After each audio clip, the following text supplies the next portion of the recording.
Erkak kishi yiliga urologga necha marta tekshiruvdan o'tishi kerak? 2 marotaba. Prostatit faqat yoshi kattalarda bo'ladimi?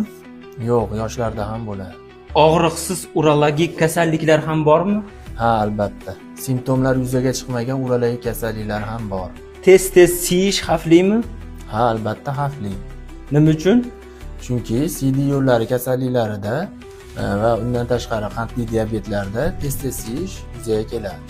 Siyish paytida achishish nimadan dalolat? Pastki CD yo'llarining infeksiya yoki yallig'lanish kasalliklarida. Necha yoshdan urologga borish kerak? Farzand tug'ilishi bilan urolog ko'rigidan o'tkazish shart. Urolog kimlarni davolaydi?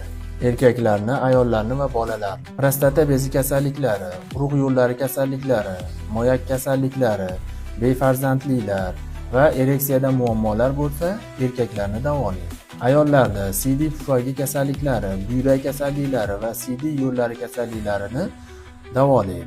Bolalarda CD yo'llari va buyraklarning tug'ma nuqsonlarini davolaydi. Urologik muammolari bor bemor qayerga borish kerak? Albatta, O'ktam klinikasidagi urolog huzuriga.